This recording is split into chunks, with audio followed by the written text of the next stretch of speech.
This is CBB Today, and we're back with another video. In this video, we're going to be talking about my top 5 teams in the country, and this is based off of what they've already done, what I expect them to do, and the eye test, what I've seen from these teams, and why I like them so much. So, if you haven't subscribed yet, please do. We're on the road to 100 subscribers, and leave a like, comment, let me know what you agree with, what you disagree with, and let me know your top 5 teams in the country. So, without further ado, we'll hop straight into the video, and I'll be giving you my top 5 teams in the nation. At number 1, we have the Georgetown Hoyas. I'm kidding. We have the Michigan Wolverines. I talked about it in my last video about Michigan and Arizona, whether who's the best team, who's best built. Michigan is the best team in the country. They are my number 1 team. I think that is a general consensus unless you just despise Michigan. If you watch this team, they, against a game like when they play Maryland and they don't play great and they still win by almost 20 points. They beat Rutgers by 40. They're scoring triple digits every game. We've talked about them time and time again, and I've compared them time and time again to 2023 UConn, and that is high praise. I know it's early to be doing that because that 2023 UConn team was a buzzsaw. We saw it with their depth, their guard depth, and Michigan reminds me a lot of that. And not only does Michigan have guard depth, with obviously Cadeau and Burnett starting, but they have LJ Kaysen, who's had a nice sophomore year. Trey McKinney is one of the best freshmen in the Big Ten. Their front court is just unreal. It's unreal. We've talked about them. Ade Mara, Merez Johnson, and potential National Player of the Year, Yaxel Endemore. It's like this team is just so good, and they're led by one of the best coaches in the country, right? Like Dusty May is a genius. He is a genius. We all saw it when he took FAU to the Final Four. FAU, now, granted, that team was talented. Obviously, Nelly Davis, Elijah Martin, Nick Boyd, great players, Vlad Golden. But taking a team like FAU to the Final Four, that doesn't happen often, right? This Michigan team, they are currently plus 100 to make the Final Four. In December, that is unreal. So, with all that being said, Michigan is my number 1 team in the country. At number 2, and this should come as a surprise to nobody, we have the Arizona Wildcats. Now, I could see why you'd have them at 1. I see why the AP poll has them at 1. Their resume is undeniable. You have the wins over Florida, over UConn, over Alabama. They're 12-0. They're going to be 13-0 in non-conference, and they have a very real chance of being 20-0 when they visit BYU on January 26th. Now, this team, they play 8 guys. Any of the 8 guys can put up 15-plus points on any given night. Dwayne Aristo, their quote-unquote weakest link, has led their team in scoring on one of their games. In their 12 games, they've had 6 guys that have led their team in scoring. So it shows. They are versatile, they will defend, they will rebound, and if they have an Achilles heel, it is their 3-point shooting, but it has not hurt them just yet. So that is why Arizona is my number 2 team in the country. The net has them at 2. Michigan's just that good. That's what's holding me back. But I do think after 1 and 2, there is a little bit of a gap between those 2 teams and then, 3, 4, 5, 6. So for now, Arizona's my number 2 team in the country, and yeah, that could change, but for now, we have them at 2 and Michigan at 1. At number 3, this might come as a surprise to people, and it's my first really hot take. My 3rd best team in the country right now is the Houston Cougars. And this is why I said I'm ranking these teams based off of what they've done, what I expect them to do, and the eye test. And this is a perfect example of me ranking a team based off the eye test.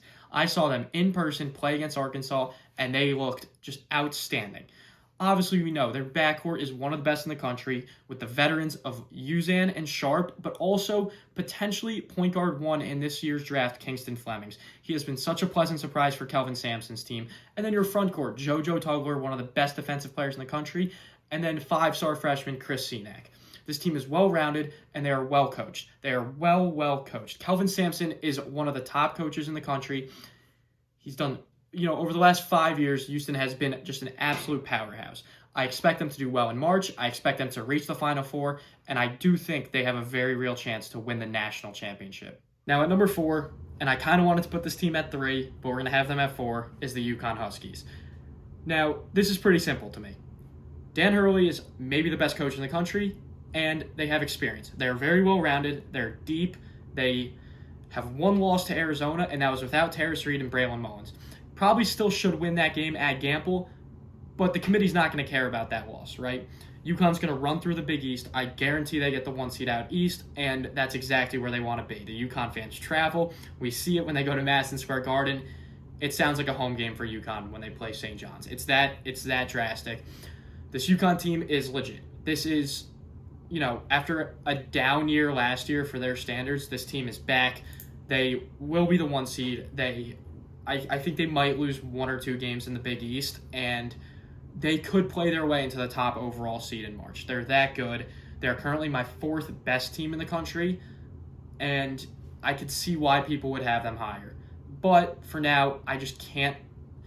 You can't put them ahead of Arizona and Michigan, and I just think Houston is that good.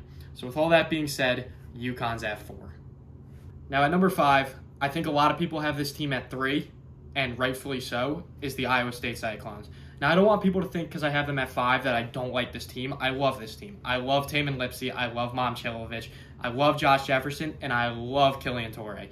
I love Killian Torrey so much. I love this. Otzelberger's a great coach. The top of the Big 12 is so insanely good. 4 teams currently ranked inside the top 10 of the AP poll.